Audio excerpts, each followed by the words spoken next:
everybody who's tuning in. We have yet another member highlight. This is for the paid membership expansion for Modern Day Mystics.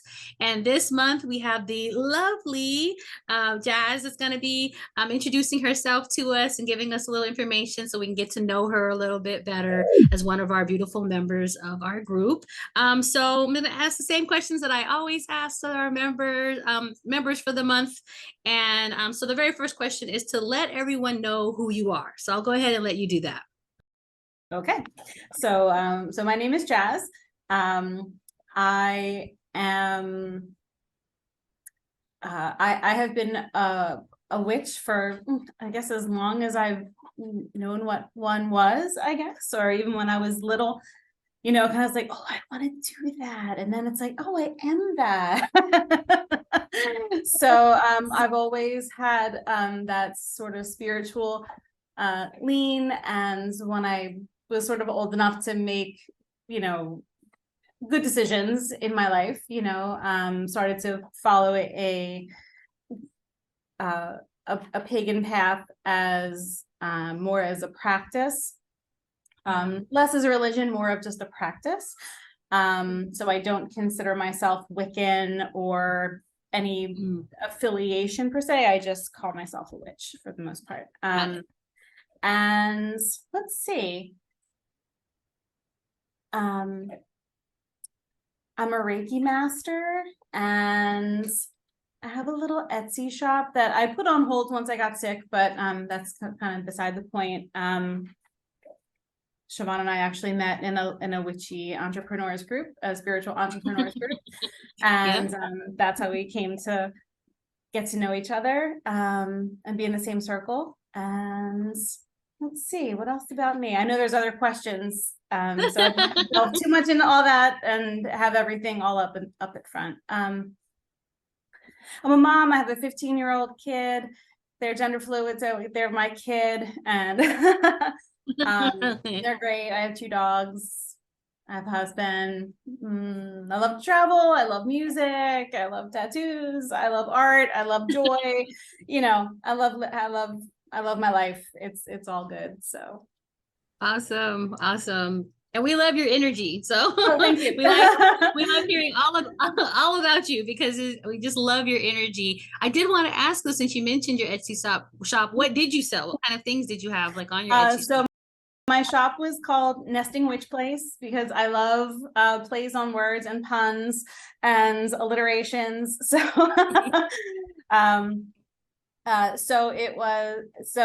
I will eventually get back to it. I'm in a creative mode, but in a different direction right now, more, which I'll explain a little bit later. But I made a lot of oil blends and candles, and I was working on doing scrying mirrors. I kind of had some ideas for that, but I haven't quite found the right formula for that just yet. But lots of candles and not so much spell kits, but like seasonal, like Imulk kits and Yule, like seasonal, like the Wheel of the Year kits for altars. And what else? Altered things, crystals, those kinds of things, and then personal things that I could make, like witch cords and personalized spell kits, teas. I made a lot of teas and incense and those types of things. So amazing. That sounds like an amazing shop, and I probably would have spent all my money in your shop. And my ultimate goal is to have a brick and mortar. That's sort of my retirement goal. And there's a storefront that's down the street from me, and I just keep putting it out into the universe. And like when I use numbers, I use the address of that. I love that. It's a good idea because I've loved that building since I've driven past it for decades, and I'm like, it's just such a cool storefront. I'm like, yeah, I'm going to make it a witch shop. Yes, it's going to be a thing. Yeah. Right now, ironically, it's a real estate office. So, there's a little time for that. So Right. I wish them well, of course. I want them to be prosperous and move on to a better space. Of course. Yes. We send them love and light. Lots of, Aini. We do Aini right relationship with that. Yes. You were a graduate of my level 1 shamanic training. So yeah, you know about that, about Aini and right relationships. Yeah. So we send that to them so that, we'll be in right relationship with that when it's time to be yours. I love that. I do. I love that. I used to have a shop in when I lived in Ohio that I used to do the same thing for, but I wasn't meant to stay in Ohio. So I guess that's, I remember when someone bought it and I was all sad, like, oh, there goes my bookstore. but then I was like, oh, well, I wasn't meant to stay there. And that's the reason why. So but look at this beautiful community that you've built. And it's so lovely. And I'm so delighted to be a part of it. Thank you. I also like that you answered a question of mine. I wanted to know if you were Wiccan or not, because like, you were the person I think of when I'm like, okay, if I have a question, a witchy question to ask, more to ask. If someone's asking me something, I try to tag you like, Jazz, do you know more about this?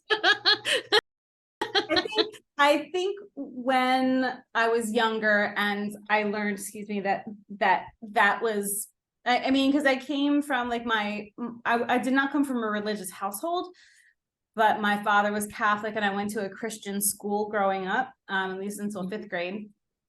So I had a knowledge of Christianity and the Bible, and I had to memorize Bible verses. So I'm pretty literally well versed, haha.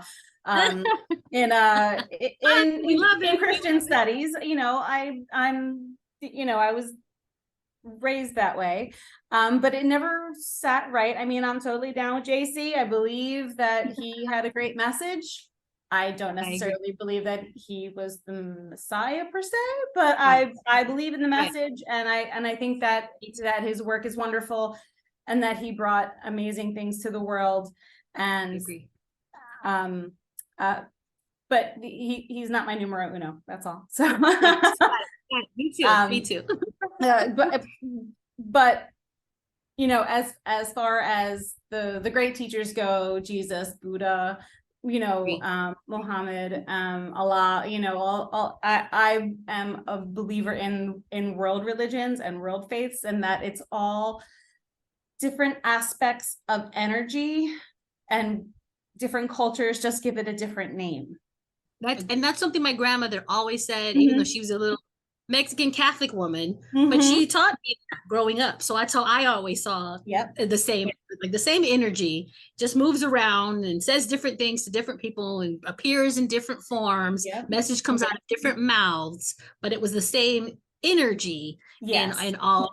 So when I found witchcraft as a path, that, I mean, it's usually presented to us in mainstream form as Wicca, and I think it's very easy to digest coming from a Christian space, because the altar setup, I don't want to say the ritual setup, there's so many pieces of it that are that mirror a Catholic ceremony or a Christian ceremony. So it's easy to go from one to the other without too much so I think that a lot of people find it very easy to follow, and then you just make it your own. Right. I don't necessarily think that, Ray Buckland's way is the only way, like it says in his book, or Gardner's way is the only way, like it says in that book. There's lots of ways, and we can all get along. It's exactly. Yeah. Lovely. You don't have to have pagan infighting like the rest of the world. We can all get along. Exactly. It can all be good. Exactly. I love that. I do. I really love that. And that resonates with me. very, very strongly. The Dogon believe that all of the great world religions, they provide one pearl, and every pearl is on this big strand of knowledge. And so they all create, we all add it. We all add our pieces to that beautiful strand. And I love that. I love that idea, that kind of stuff. Yeah. Real quick before I move on to the next question, just one last thing is, just to let everybody know, what would you like us to call you? I know I call you Jazz. I don't know what name you want to say. My birth name is Jennifer. I answer to Jen. I answer to Jazz. Jazz has been my nickname since I was probably 17 or something like that. So in different circles. I guess another thing about me is I've been a belly dancer for about 20 years. I was going to mention that. Over 20 years. And we just started practicing again. I stopped just before the pandemic because I had sciatica that was crippling. And then the world, shut down anyway, so we couldn't get together then. But we literally this month just started practicing again, and I'm so excited to get back to dancing.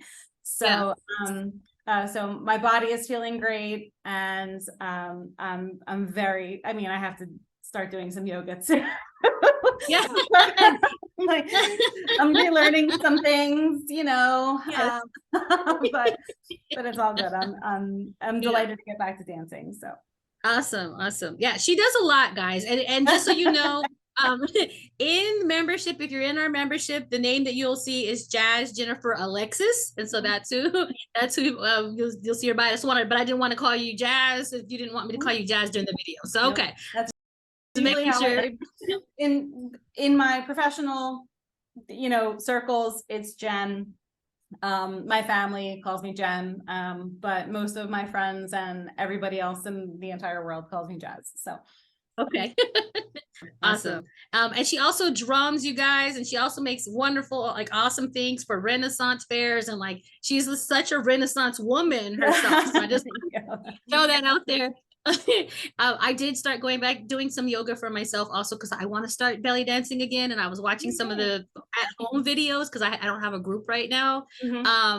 But I also recognize right away that I probably should start with some stretches first because it's been a while. It's been a while. Okay, question number 2. What is, and I think you kind of answered this, but just the second part of it, what is your current occupation, and what is one thing you love about it? So my actual job, my day-to-day, my 9 to 5, I am a registered nurse. I am the program director in a wound care center. I have 3 board certifications in wound ostomy and continence. So a lot of times you'll see that in the hospitals, especially after folks who have had abdominal surgery and what we say GU, genital urinary surgeries. So we deal with a lot of those kinds of things. And then wound care is a lot broader because we deal with anything that happens and injures the skin from head to toe. And it really is my passion, and it has been since I was in nursing school, and that's over 10 years ago now.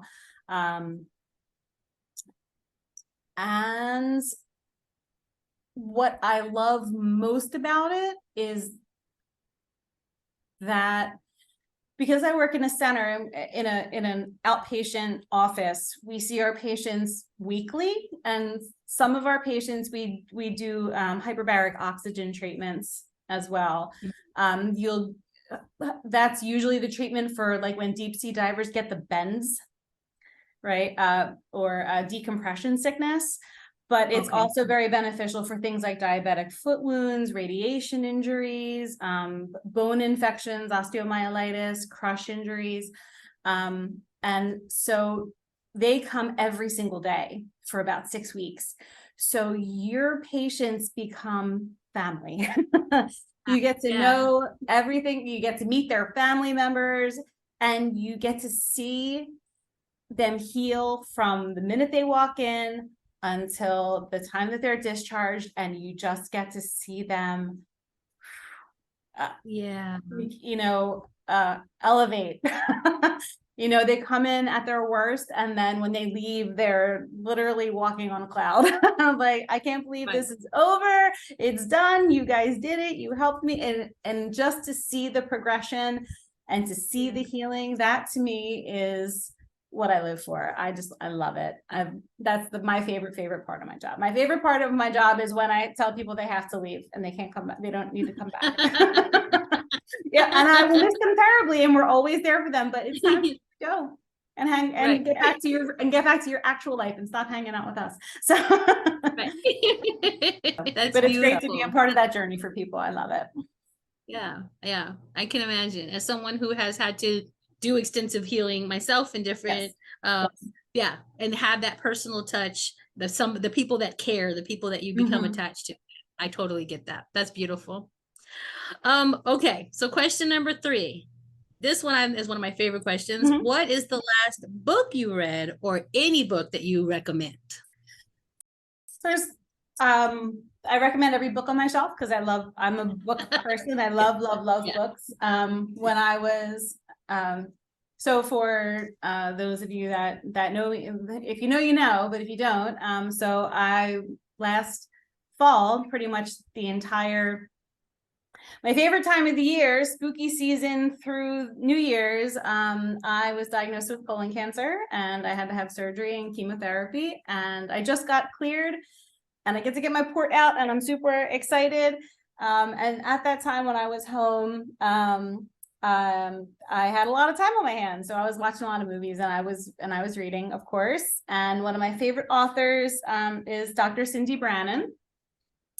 And this book is called Entering Hecate's Cave, the journey through darkness to wholeness. And it could not have come out at a better, it was like perfect timing for it. And it was with me through my illness. And it's just about the journey of sort of being in, obviously the cave is like that dark place, but the things that make us uncomfortable, that society says, no, just forget about it and move on. When we need to heal from something, we actually really need to sit with that discomfort, be in the discomfort, learn from the discomfort. Because there is so much you can learn from it, until you're ultimately seen out through the other side. And then even on the other side, you can look back and there's so much more to learn from the experience too. It's just a beautiful book. She has, so Dr. Cindy Brannon is the, owner of keepingherkeys.com. So she has a Hecatean witchcraft school, essentially. I'm not a member, but I love her work. I have all of her books actually, and even prior to learning about her and her work about Hecate has always been one of my matron goddesses.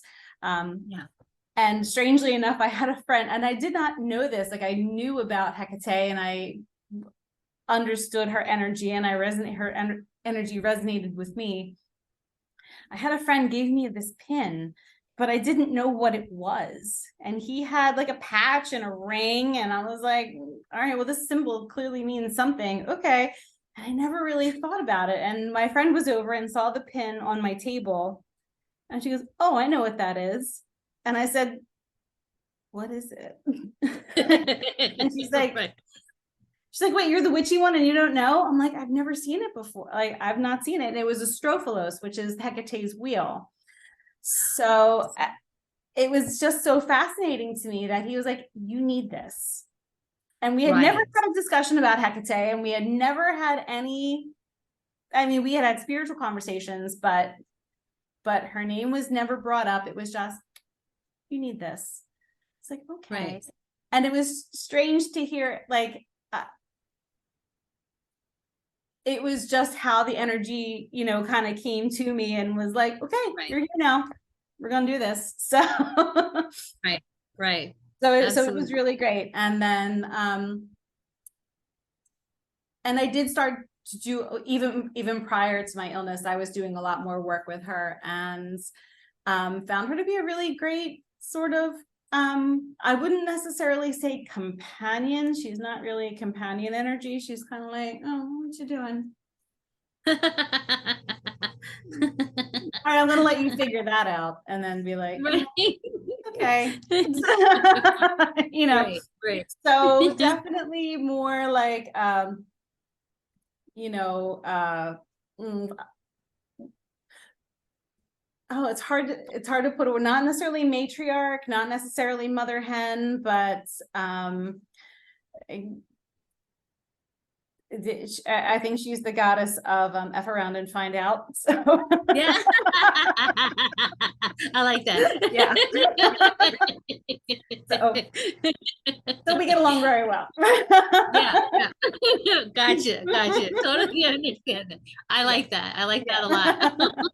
I'm definitely going to look up that book. I'm actually kind of emerging out of a void, a darkness that I've been in since February. It's finally like, oh, I'm awakening. And that's part of it. I realized that even realizing I was in the winter and I was starting to wake up in spring, and now it's summer, and it's okay to like honor that my body was going along the lines of the seasons. I had to be asleep during the winter. So even that is like part of it, but I'm like really wanting to lean in, like you said, of like, okay, what all was I supposed to learn in that? Like even now that I'm starting to feel better, I want to keep looking back and being like, what are all the little pieces? And so that book that you just said really speaks to me. So I'm probably going to look that up. The other thing I wanted to mention was when you were healing through your illness, and you let us know you were healing through your illness, I just kept having this feeling, as a someone who trying to, who feels like you're my online friend, like this is my friend. My friend going through something. I want to do something. I want to do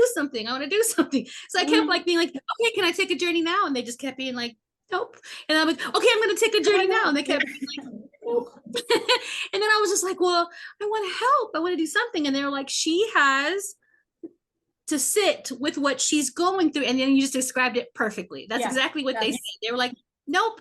She's sitting with something right now, and she's going to go through that. And there's nothing you can do for that, so I just would send you some ease and some love and stuff, but I wasn't meant to do anything. And so now you just and that's okay. And I mean, and all of the love and the support that I got from you and your community, and from Jeannie and her community, and from everybody, I appreciated all of that so much. And it was important to me to sit with it, because I knew that's part of the process. And I think you have to be at a certain place in your path to kind of know, like, like you can't fight it. You just have to kind of be in it. So the previous year, I am not a winter person. I am a summer baby. I love the sun. I love the heat. I want to be at the beach. I want to be out in my garden. I want to be doing all the things. Winter is not my deal at all. And the prior year was like, I'm enjoying this dark, cozy, hibernating, seed in the ground, I was like, I kind of, and now I welcome that downtime. Different.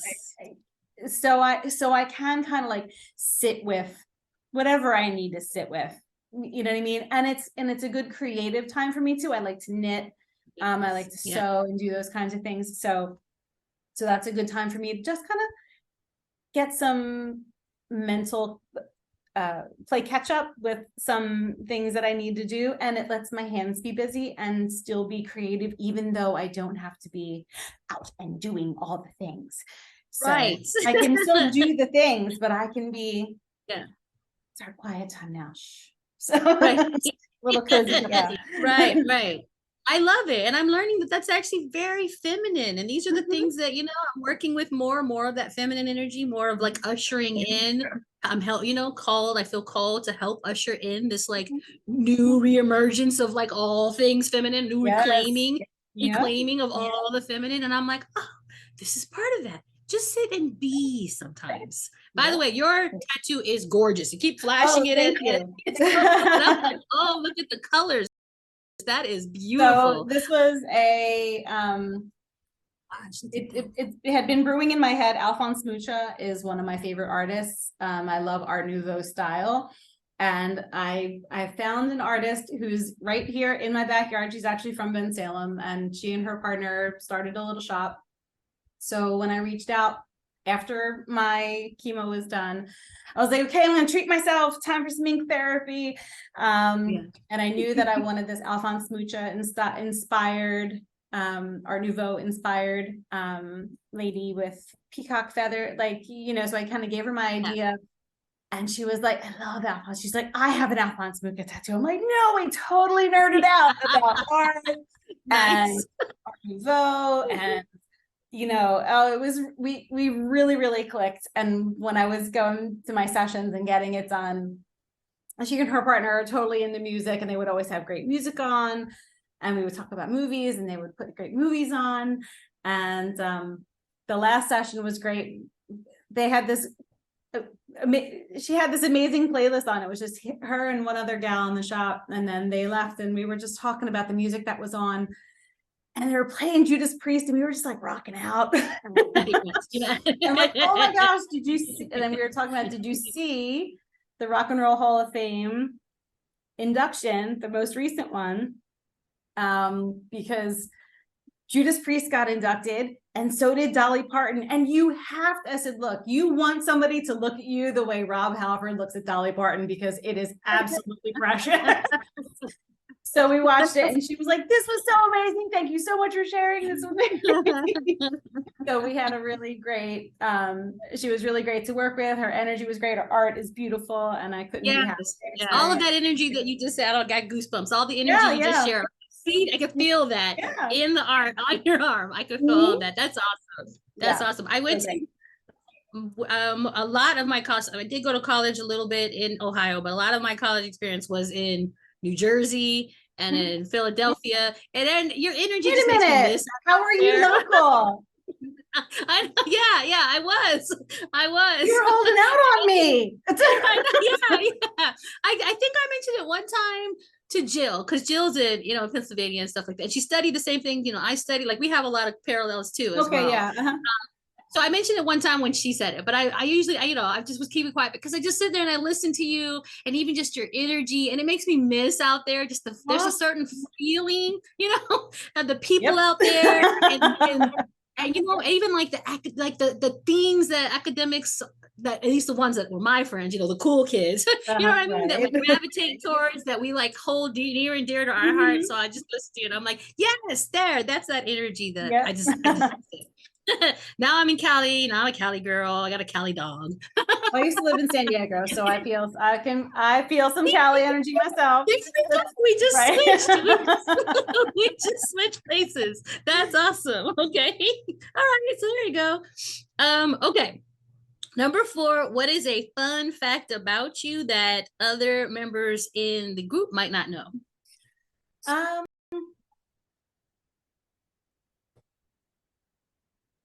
Oh my gosh, there's so many. It's like, okay, I know, because so you're like the coolest. We know about the belly dance. We know about the nursey stuff. So one of my, I used to love to travel, and I used to take a lot of road trips when I was younger.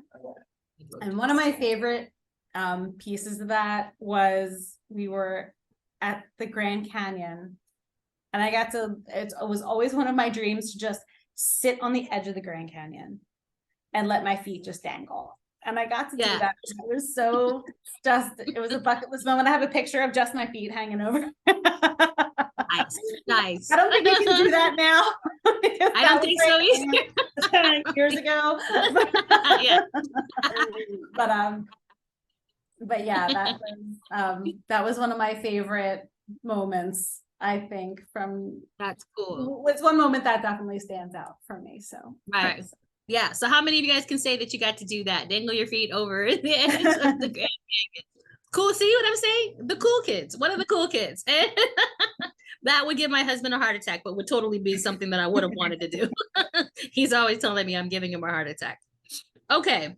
What is one area of your life that you're currently expanding on? Ooh, joy. Joy, joy, joy, Nice. joy, joy, joy, joy, joy. When I finished my treatments, my word of the year, New Year's was really, really difficult. And my word for the year was in parentheses, connection. So Yes. connection Right. and reconnection. Right. So I'm super grateful that I'm feeling excellent. I'm getting to reconnect with my dance sisters. I got to go visit one of my very best friend, the one who gave me the Strophalos pin. He and his lady up in New York. We took a trip down to Williamsburg with my family. We have our big vacation coming up in August. So just getting back to doing more, and even part of that being all of the pandemic restrictions lifting off as well. Reconnecting with my patients, because I don't have to have a mask on and neither do they. Right. Just I'd be Right. able to see our faces. Doing more with my medieval reenactment community. That has been unbelievable, because as much as, like, in the back of my mind, there's still that push, you should be doing more, you should be doing more, you should be doing more, you should be building your business, you should be doing that, you should be making more money, you should be. And the thing is that I feel like I was very much in lack for a while, and maybe it's because it was during my illness, and a lot of things were in lack, like especially energy. And there were medical bills and those kinds of things. But I think once I stopped thinking about what's my program going to be, how am I going to sell it, how am I going to monetize this thing that I love, God, stop trying to monetize the things that you love. Like, you don't, Exactly. if that's what you love, then just love it. Yes. If you love it, Yes. just love it. You don't have to. You have a job that you love, a career. I shouldn't even call it a job. It's my career. It is my passion. I love the work that I do. I don't have to monetize my hobbies, because that's the easiest way to not want to do that hobby anymore, Right. And when the time is right, like I said, when the time is right, and maybe it's the retirement time, it'll be brick and mortar. I want to enjoy my time when I come home. I don't want to be hustling when I come home. So it's time to be reconnected with the people that are important to me, reconnected with the crafts and the creativity that are important to me, and be joyful when I'm not. I mean, I'm joyful at my job because I love my job, but let's, let me put it this way. How long were we spending time in Zoom meetings? How many times a week? Yeah.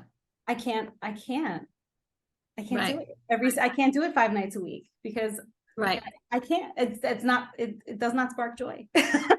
Right.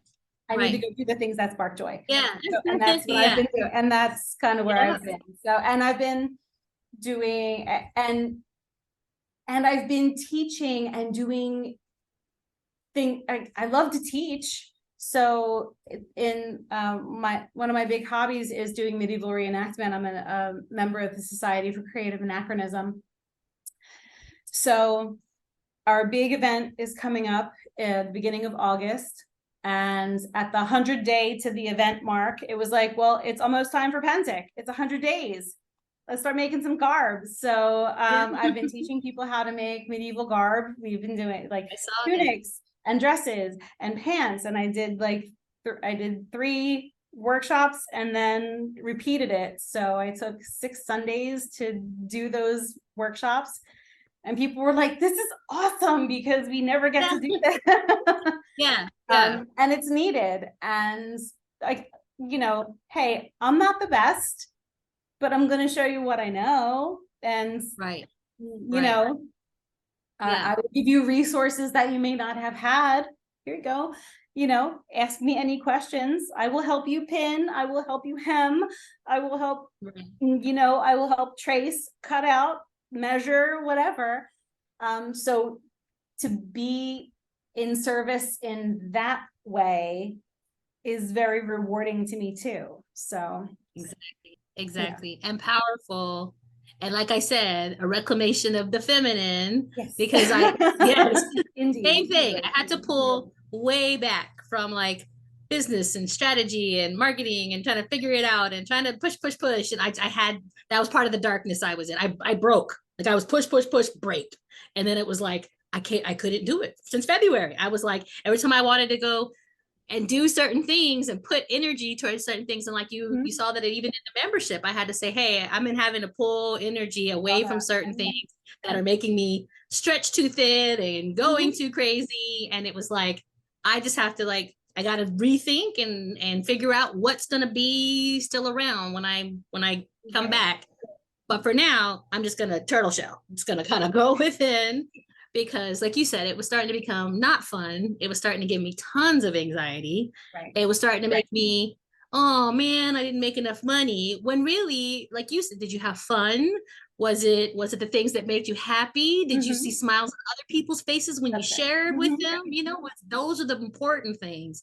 And so I love that. I love that. And everything you're saying is totally aligned in the stuff that I'm going through. And the other thing too is that like we have very different lives, and I think it's important to understand. And my friend put it in really good perspective when the first lockdowns started to happen.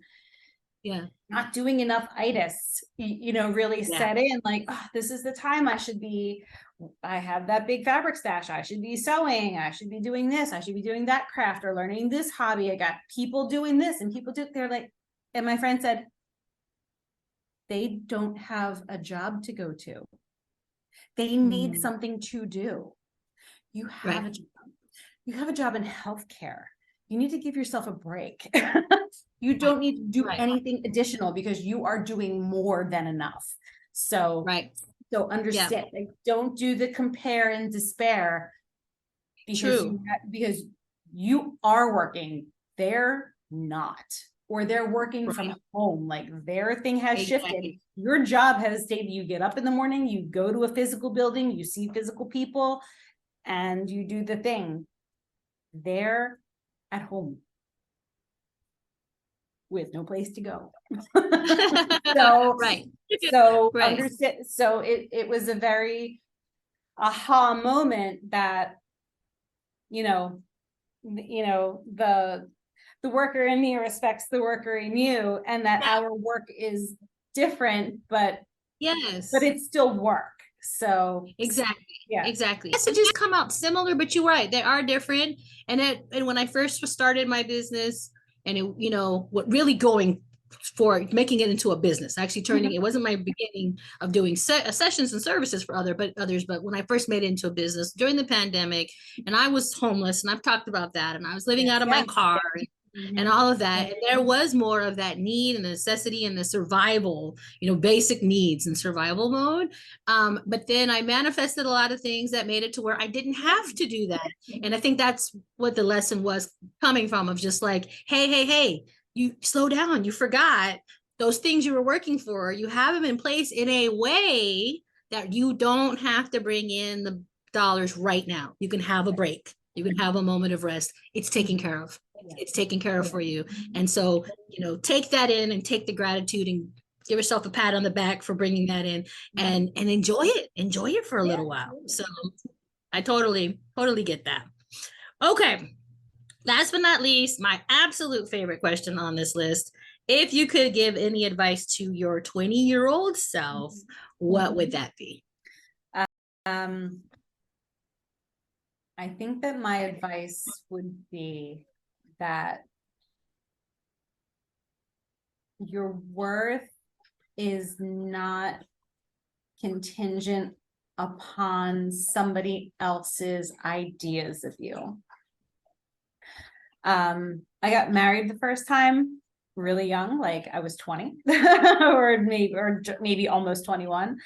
And I think at that time, it was still very, more old school ideals. Like my generation was still brought up with mom and dad, you get married, you say, oh, it's a big failure if you get divorced. Like, there's still that piece to it.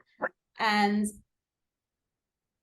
like, of course you don't get married so that you can get divorced, but at the same time, I feel like there was still a lot on women where our value and our worth was tied to a man.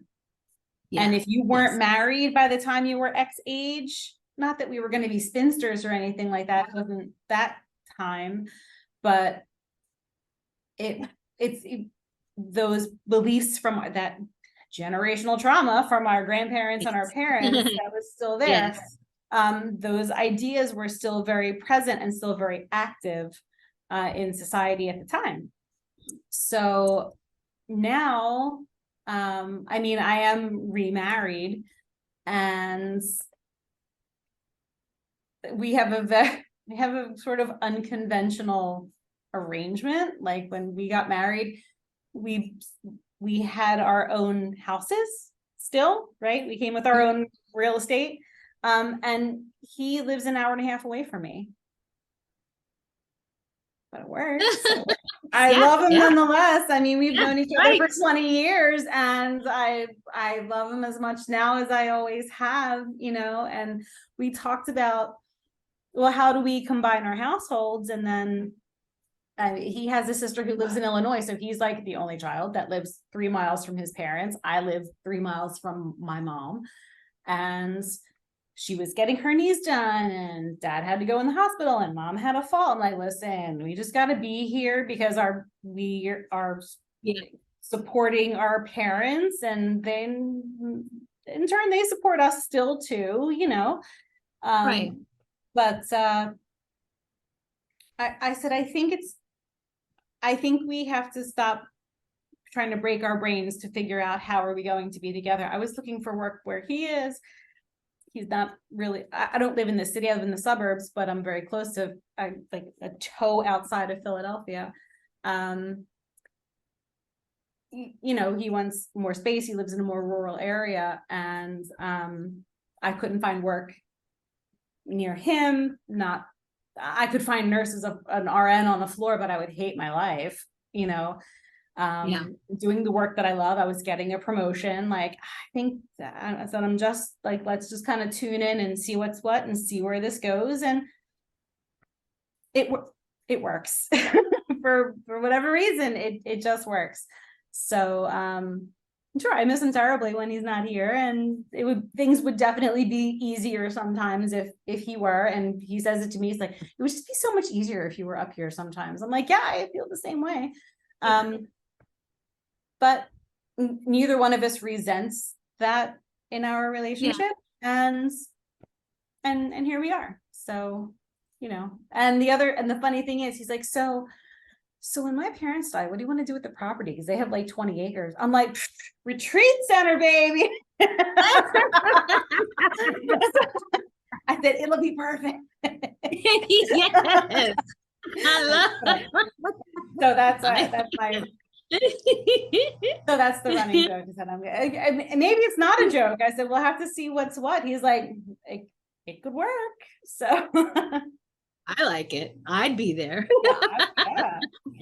Yeah. I like that. So my witchy shop might not be down the street. It might be up there, but there you go. There you go. One way or the other. Right.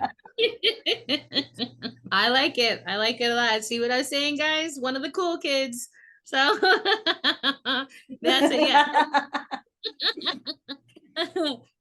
Yeah. I love that a lot. And again, I can relate especially to your young self. And I was married the first time when I was 22. And that was actually one of the things he used to use against me. You know, you're going to leave? What are you going to tell your family? Exactly. You tell your family that you left because you had a hunch I cheated on you, because you didn't like something I said. You know, it would be the thing he would use against me, because it was like the big thing. You don't want to come home and say I failed, you know. Right. And my first husband was in the military, and he was Latino, so there was a lot of, you know, machismo behind my first like, husband was were you too. without me? I'm the king of the house. Yep. Blah, blah, blah. My first husband was too. Yeah, and we were in San Diego. That's how I got to be in San Diego, is because he was in the service. So what are you gonna do? Go home? I'm like, yeah. Right. Yeah, exactly. Yep, sure did. Bye. You know, like every once in a while, like we still keep in touch from time to time. It wasn't a horrible parting.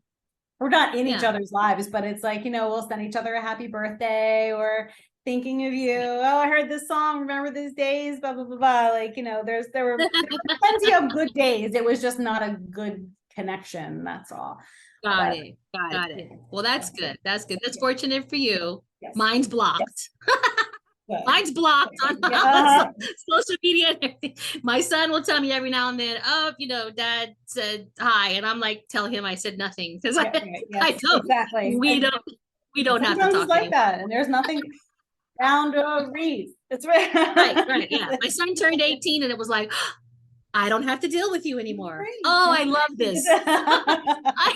I love this. Hey, I just realized I can block you now. Yes.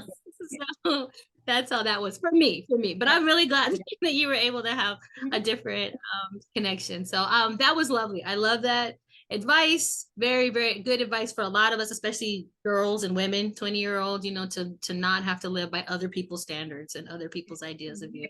Beautiful, beautiful, beautiful advice. Well, is there anything else that you'd like to share? Anything, or that you're doing recently, or you want everybody to come and find you at an event or anything like that? I mean, you can always ping me and say hello. I'm always down to chat. Or if you have questions about magical practice, or about belly dance, or about music, or tattoos, or dogs, or teenagers, or wound care, or feel free to come pick my brain. We can I am the person that you want on your Jeopardy team or your Quizzo team, because I'm full of ridiculous information. So yeah, come say hello. I am very accessible and always down to chat. So okay, all right, I love it. I'm gonna have to take a trip out there just to come and visit you now. I love it. And I didn't know you were so close to Philadelphia either. I knew you were in PA, but I was born and raised in Philly, and so I'm in the neighboring town, which is Bensalem. So I was gonna say you're in Allentown or Bensalem, right? When you said a foot out of I'm literally I am from my house to the border of Philadelphia is 5 minutes. So. Yeah. Okay. Well, as soon as you said that, I was like, I'm picturing Allentown's an hour. Allentown's an hour. So that's further. So that's it. That one's further. Yeah. Okay. Yeah. So I was just right over the bridge. I went to Camden County College, 2-year college, and then I went to Rutgers after that. Okay, so I was right over literally right there. Yeah.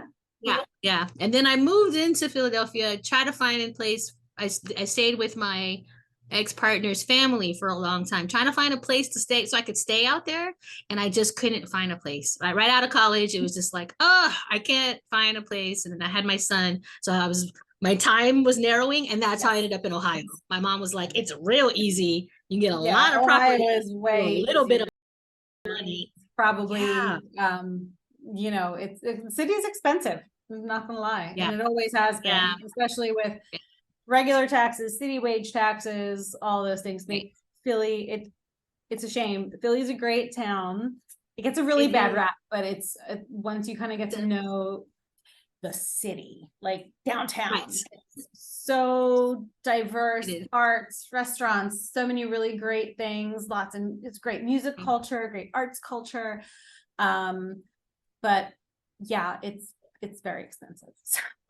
Yeah, it can be. And unfortunately it's an expensive town to live in.